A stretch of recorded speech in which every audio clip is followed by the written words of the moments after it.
அப்படின்னு கேட்டான். அட சொல்றேன்னு 60 வயசுன்னா எப்படா கரெக்டா சொன்ன? நான் கேட்டு கேள்வி யாருமே பதில் சொல்லியாடா, நீ மட்டும் எப்படா கரெக்டா சொன்னேன்னு கேட்டேன். அட எங்க அண்ணன் கூட உங்களை மாதிரியே இப்படிதான் இருப்பான். என் வீட்டுல இருக்கிற எல்லாரையும் கிறுக்குத்தனமான கேள்வி எல்லாம் கேட்டு கேட்டு அதில் வச்சிருவான். அவனுக்கு 30 வயசுனா மூய்க்கு உங்களுக்கு 60 வயசு தானே, அதனால 60 வயசு ஐயா. வாழ்க்கையில் முன்னேறினா சகிப்புத்தன்மை வேணும். அது நானும் எங்க அம்மாவும் அன்னைக்கு வெள்ள காலத்துல இருந்து சென்னை போற பஸ்ஸுக்கு நைட் 2 மணிக்கு காவனூர்ல ஏறணும். பஸ் அந்த பஸ்ல ஏசி இருக்கும். 2 பொம்பளை ஏறினாங்க டிரைவர் சீட் பின்னால. ஒரு பொம்பளை 2 பொம்பளை உட்காந்து ஒரு பெரிய லாஸ்ட் சீட்ல உட்காந்து. ஒரு எமன்பாளையம் பஸ் ஒரு பொம்பளை கூப்பிட்டு, யோ கண்டக்டர் எங்க வாயா, அந்த ஏசி நீ போடல நான் வேகாத செத்து போடுச்சு. கண்டக்டர் ஏசி போட்டாரு. இன்னும் கொஞ்சம் போனாலும் இன்னொரு பொம்பளை, யோ கண்டக்டர் எங்க வாயா, அந்த ஏசி நீ நிறுத்துற நான் குளிர்ல செத்து போடுவேன்.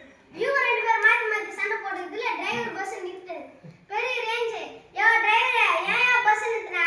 யோ கண்டக்டர் அரை மணி நேரம் ஏசி போடு, உன் ஷாப்டும் அரை மணி நேரம் ஏசி நிறுத்து, இன்னொன்று ஷாப்டும். கண்டக்டர் சொன்னாரு, யோ நீ சொல்லிட்டு போடுவா.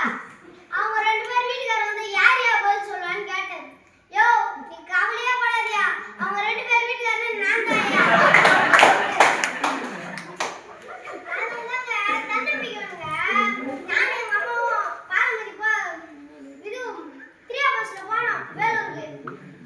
பஸ் பாலதி முருகர் வேளாண்ட போய் நின்னுச்சு.